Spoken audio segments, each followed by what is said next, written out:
नमस्कार बच्चों।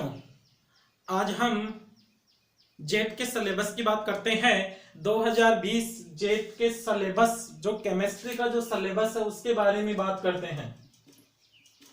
यानी केमिस्ट्री के अंदर कौन कौन से पार्ट हैं जो जेट 2020 के अंदर शामिल किए गए हैं, है ना। देखो, जो जेट का पेपर होता है, जॉइंट इंट्रेंस टेस्ट होता है, उसमें 40 क्वेश्चन होते हैं। वो जेट के एग्जाम में केमिस्ट्री के आते हैं।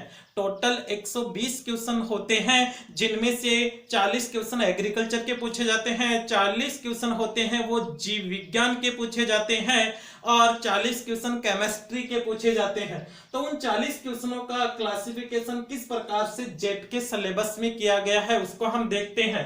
दोस्तों, फर्स्ट यूनिट है ना, फर्स्ट यूनिट हो सकता है यूनिट मैंने क्रम चेंज किया हो, लेकिन यूनिट इसी प्रकार से है। प्रत्येक यूनिट में से 10 क्वेश्चन पूछे जाएंगे।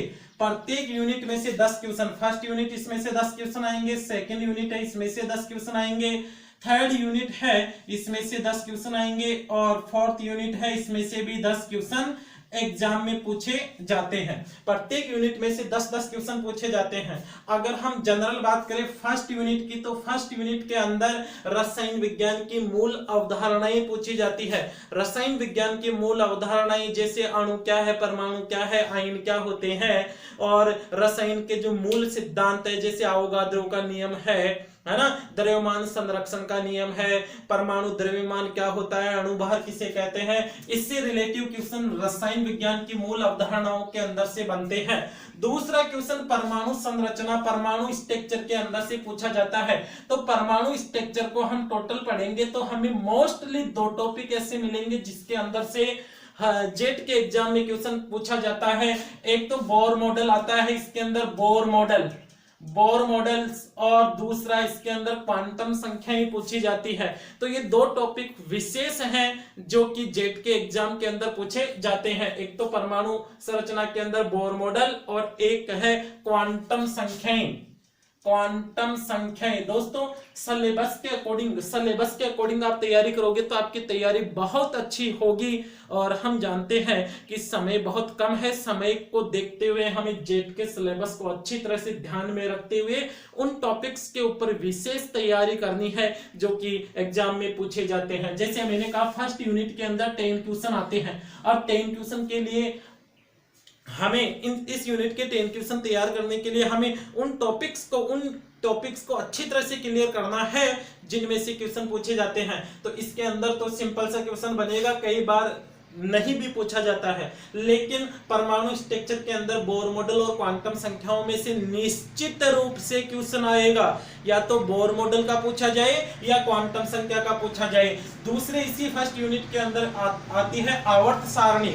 तो आवर्त सारणी के अंदर मोस्टली 4 बिंदु है जिनके अंदर क्वेश्चन बनेगा। आवर्त सारणी के अंदर एक क्वेश्चन तो बनता है, आवर्त सारणी की बात करें तो एक क्वेश्चन तो बनता है आयनन विभव का, दूसरा इलेक्ट्रॉनिक बंधुता का, इलेक्ट्रॉन एफिनिटी का, और तीसरा क्वेश्चन बनता है वो विद्युत ऋणता, और चौथा क्वेश्चन परमाणु आकार का, है ना, कि आवर्त सारणी में किधर से किधर जाने पर किसका आकार बढ़ेगा, किसका आकार घटेगा। ये आवर्त सारणी के अंदर से क्वेश्चन पूछे जाते हैं।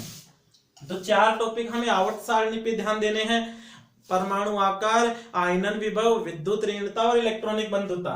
फिर रासायनिक बंध। तो रासायनिक बंध के अंदर से निश्चित रूप से 2 टॉपिक बनते हैं जिनके अंदर से क्वेश्चन बनते हैं। एक तो संकरण, है ना, एक तो संकरण में से क्वेश्चन पूछा जाएगा, और एक फाजांस रूल होता है, फाजांस का नियम है, उसमें से क्वेश्चन पूछा जाता है। तो रासायनिक बंध के अंदर एक तो संकरण को आपको अच्छी तरह से तैयार करना है, एक फाजांस रूल को तैयार करना है। ऑक्सीकरण अपचयन के अंदर आपको क्वेश्चन पूछा जाएगा ऑक्सीकरण अंक का। कोई कंपाउंड, कोई यौगिक दिया जाएगा और उस यौगिक में आपको किसी तत्व की ऑक्सीकरण अवस्था के बारे में पूछा जाएगा। तो ऑक्सीकरण अपचयन के अंदर आपको ऑक्सीकरण अंक निकालना आना चाहिए। रासायनिक साम्य और आयनिक साम्य में से रासायनिक साम्य की बात करें तो इसके अंदर केपी व केसी में रिलेशन आता है, केपी व केसी में रिलेशन, और एक द्रव्य अनुपातिक क्रिया का नियम। 2 टॉपिक उसके हमें तैयार करने हैं। आयनिक साम्य के अंदर आपको अम्ल क्षार के बारे में पढ़ना है विस्तार से, कि अम्ल किसे कहेंगे, क्षार किसे कहेंगे। अम्ल और क्षार में भी आपको याद रखना है ब्रांस्टेड लोरी अवधारणा, उसको अच्छी तरह से पढ़ना है, उसमें से ही क्वेश्चन पूछा जाएगा, ब्रांस्टेड लोरी अवधारणा में से। फिर रासायनिक बल गतिकी का क्वेश्चन नहीं पूछा जाएगा जेट में, उष्मा गतिकी का भी क्वेश्चन नहीं पूछा जाता है जेट में। सेकेंड यूनिट की बात करते हैं, इसमें भी 10 क्वेश्चन पूछे जाएंगे। इसमें सामान्य कार्बनिक रसायन, सामान्य कार्बनिक रसायन में आपको कार्बन की विशेषताओं के बारे में पता होना चाहिए कि कार्बन के परमाणु की संकरण अवस्था कौन सी है, कार्बन परमाणु में कितने सिग्मा बंध है, कितने पाई बंध है, ऐसे यौगिकों के अंदर इसमें से क्वेश्चन पूछा जाता है। संतृप्त हाइड्रोकार्बन में से जो एल्केन एल्किन एल्काइन है उनको बनाने की विधियों में से क्वेश्चन पूछा जाता है। क्रियात्मक समूह ए पर आधारित कार्बनिक रसायन, क्रियात्मक समूह ए पर आधारित कार्बनिक रसायन के अंदर आपको एल्किल हैलाइड में से क्वेश्चन मिलेगा, अल्कोहल फिनोल और ईथर में से क्वेश्चन मिलता है ना। उनकी रिएक्शन ही देंगे, या तो आपसे आईयूपीएससी नामकरण का जनरल क्वेश्चन दे देंगे, या फिर कोई रिएक्शन नेम रिएक्शन पूछी जाएगी आपसे। फिर हम बात करें क्रियात्मक समूह बी पर आधारित रसायनों की, तो बी पर आधारित यानी एल्डिहाइड कीटोन कार्बोक्सिलिक अम्ल के अंदर से क्वेश्चन पूछा जाता है। एल्डिहाइड जैसे राइमटिमान अभिक्रिया, सॉरी जैसे एल्डोल संगनन अभिक्रिया है, केनिजारो अभिक्रिया है, रोजेनमुंड अपचयन है, इनसे रिलेटिव कोई क्वेश्चन पूछा जाता है ना। यूनिट नंबर 3 की हम बात करें, ये भी 10 क्वेश्चनों की है, 10 क्वेश्चनों की 3rd यूनिट है, जिसमें कृषि रसायन के बारे में पूछा जाएगा। कृषि रसायन है ना, जो कि 12th एग्रीकल्चर केमिस्ट्री के अंदर कृषि रसायन के अंदर से क्वेश्चन, इसके अंदर मृदा का निर्माण, मृदा है ना, मिट्टी के बारे में पूछा जाएगा, मिट्टी के अंदर पानी कितना % है ना, वायु कितने % है, इसके बारे में से क्वेश्चन पूछा जाता है। मृदा जीवांश पदार्थ एवं मृदा के सूक्ष्म जीव, जो कि 2nd यूनिट है 12th क्लास एग्रीकल्चर केमिस्ट्री के अंदर। और फिर मृदा कोलाइड के अंदर से भी क्वेश्चन पूछा जाता है। सिंपल सा क्वेश्चन है मृदा कोलाइड के प्रकार में से, और जो मोंटमोर्लियोनाइट है, इलाइट है, केओलिनाइट है, इनसे रिलेटिव कोई भी प्रकार का क्वेश्चन पूछा जाएगा 3 में से। आयन विनिमय का क्वेश्चन नहीं पूछा जाता है। मृदा विक्रियाओं के अंदर से भी क्वेश्चन पूछा जा सकता है, पीएच के बारे में कि कौन से जीव है वो कौन से पीएच पर अधिक सक्रिय होते हैं, गेहूं के लिए कितना पीएच चाहिए, इससे रिलेटिव। पोषक तत्व, ये मोस्ट क्वेश्चन है, इसका एक क्वेश्चन निश्चित रूप से पूछा जाएगा, कौन से पोषक तत्व की कमी से कौन सा रोग होता है, तो विशेष रूप से तैयार करना है। उर्वरक के अंदर भी आपको नाइट्रोजन का परसेंटेज पूछा जाएगा, जैसे यूरिया के अंदर कितना % नाइट्रोजन होता है, किसान खाद का सूत्र वो बताइए, डायमोनियम फॉस्फेट का सूत्र बताइए, डायमोनियम फॉस्फेट के अंदर नाइट्रोजन कितने % होती है, इस प्रकार का उर्वरक के अंदर से। पर्यावरण प्रदूषण का फिलहाल कोई क्वेश्चन नहीं पूछा जाता है, लेकिन जनरली आपको याद रखना है जल प्रदूषण के बारे में, क्योंकि जल प्रदूषण के अंदर जल के अंदर जो नाइट्रेट की मात्राएं हैं WHO के द्वारा जो निर्धारित मात्राएं हैं उनके बारे में आपको याद रखना है।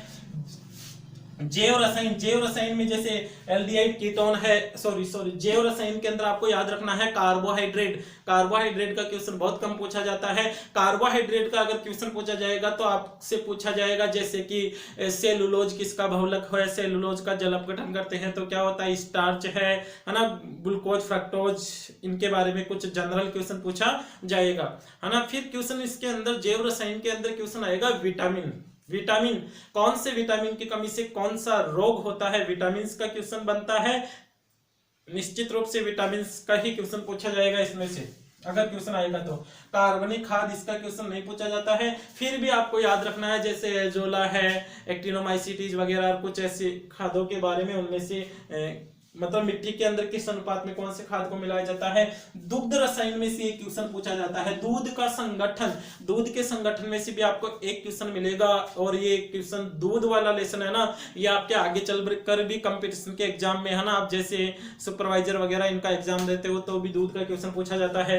दूध है ना, कि जैसे दूध के प्रकार पूछ लिया जाएगा, डबल टोन्ड दूध क्या होता है, टोन्ड दूध क्या होता है, पास्तुरीकृत दूध कौन सा होता है ना, इस प्रकार से दूध के अंदर से ही क्वेश्चन पूछा जाएगा। सबसे मोस्ट यूनिट और सबसे सरल यूनिट और पूरे नंबर दिलाने वाली यूनिट 4th यानी क्वेश्चन इसमें से 10, इसमें केवल और केवल आपको 4 टॉपिक पढ़ने हैं। एक तो पदार्थ की कोलाइडी स्थिति के बारे में पढ़ना है कि पदार्थ की कोलाइडी स्थिति कौन सी होती है ना, ये अच्छी तरह से आपको YouTube पे मेरे वीडियो मिलेंगे, उनमें आपको अच्छी तरह से प्रत्येक टॉपिक को क्लियर करवाया जाएगा है ना। दूसरा मेटालर्जी, धातु के बारे में पूछा जाएगा, है ना, अच्छा क्वेश्चन बनता है।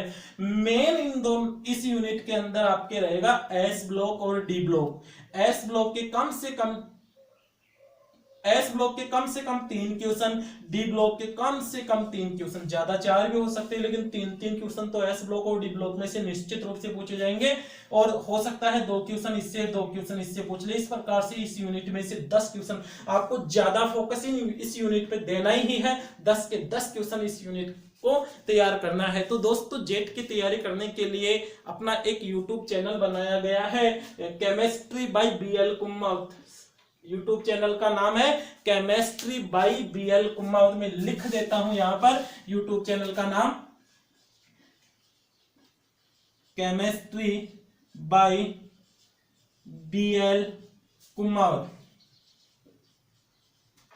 इस YouTube चैनल के ऊपर आपको जेट के सिलेबस के लगभग सभी वीडियो मिल जाएंगे। कुछ एक वीडियो हैं जो आने वाले दिनों में अपलोड किए जाएंगे। तो दोस्तों अगर जानकारी आपको पसंद आई है तो चैनल को लाइक और सब्सक्राइब कीजिए। जय हिंद, जय भारत।